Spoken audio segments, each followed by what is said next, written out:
little bit of history repeating. The Eagles squander another lead at Marvel Stadium as the Saints fought back from the death, marching to a 20-point win in front of a very loud 16,000 fans.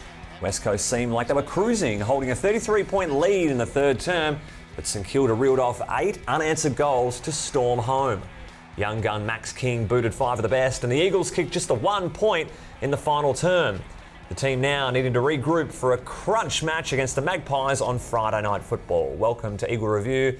Tyson Beattie, you don't do a lot around the club, but I believe you've been trying to get a sponsor for the show. How's that travelling? Well, Stephen, now I have heard there hasn't been a lot of interest, but we have heard that there might be a sponsor interested in coming on board, but everything rides on this show. So let's be honest, let's be accurate, and it's up to you to really deliver the goods. No pressure there. Well done, champion. So where do we start with this contest in the end? I mean, we go into the game. We've won 11 of the past 12 against the Saints, got the wood over them.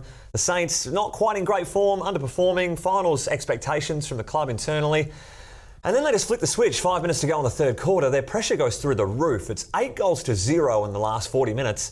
And West Coast just couldn't stop the momentum. Well, Steve, it's interesting. We've lost the last 4 in a row in Melbourne, and we've lost 2 in a row at Marvel Stadium, giving up big leads late in the game. But what the story of the game was about was the pressure around the contest. We were negative 23 in contested possession. That's a staggering stat. We've had 6 games in the last 2 seasons without Yo and Shuey, and only 1 time we've won the clearance count. Only one midfielder on Saturday, Thumper, Duggan, was in the top 10 for metres gained. And Very rare, that is. And in his post-game, he said, it's the contest, Thumper. That's your best Duggo impersonation. Well, no, that's how I read it, though. No, it's horrendous. What he said was, if we don't give supply to our forwards, we don't give them the chance to kick goals. Yeah, you're on the money with the clearances. So, obviously, negative 15 on the day. And negative 9 when Nick Nat is in control there, which is so rare for one of the best tap ruckmen possibly of all time. And you're negative 18 points from scores from stoppages. And that's normally a one-wood when the big fella's in there. I know we're missing a couple of key contributors, but it was brutal to watch that third term. So even from the get-go, the Saints, first 7 inside 50s, the backline are under the pump.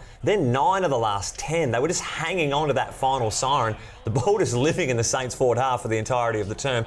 And nothing changed when the fourth quarter came about. It was 13 inside 50s for the second half for the Eagles. They were starved of opportunity. Negative 18 for the match. It was very tough work for the forwards. Well, the Saints were ferocious, weren't they? I mean, they were just desperate, particularly late in the game. West Coast Eagles' tackling efficiency was 70%. The Saints was 80% late in the game. Tackling efficiency is not a stat you'd hear too often, but it definitely had an impact on the amount of fumbles in the fourth quarter with the game on the line for West Coast. Yeah, we couldn't hit a target while rebounding the footy. No, how's this for a stat though, TB? So disposal efficiency, we're talking about in the fourth quarter. When we got a clearance, 86% of the time, turnover. That's amazing. It just showed we were just bombing it forward and the pressure the Saints were putting around the footy as well. Unbelievable. First 3 quarters, it was 57%. It's quite a jump. What about the forward half stoppages? There was a big discrepancy. Big number there. 45 to the Saints, 15 for the West Coast Eagles. Now, a lot of that's misleading because our scoring efficiency was so quality, and it has been over the last few weeks, but it showed how much the Saints were just locking it up, and their forwards created great defensive pressure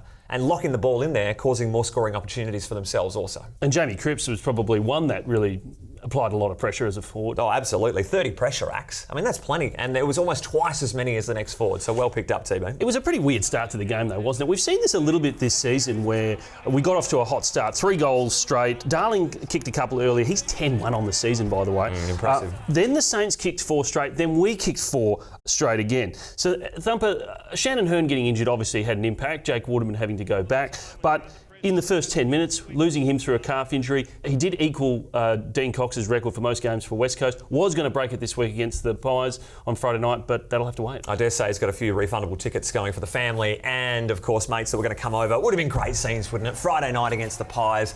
But who's going to come in now? I mean, do you keep Jake Waterman back there? Is that a little bit too tall? You've got Alex Witherden, who hasn't had a game yet. Foley's in good touch. Interesting decisions to be made at the selection table for that one. Silver lining is that Izzy Winder got to have a crack early doors. He was the sub, came on, part of the first kick, first goal club. I think Lou Shuey's a member of that one too. And that was scenes, JK getting around him early, even before he even kicked it. Great forward defensive goal from West Coast and a good moment for the youngster. Yeah, he kicked 5 goals in the waffle in round 1 and did a great job coming into the game and having a crack getting that goal. But talking about another small young forward, Jack Petruccelli, probably his most complete game in his time at the club. There wasn't much you could do wrong. It's his birthday today as well, by the way, Thumper. 22 today, Jack Petruccelli. And 5 goals. He did kick 5 against Port in 2019. That was a loss as well. But he should cement his spot in the team now. You'd hope so. And look, it's going to be remiss of us not to mention Brad Shepherd. 200 games. I mean, what a stalwart of the footy club. Couldn't nail down a position when he first was cutting his teeth in this side. Simo came on board, said, I see you as a rebounding defender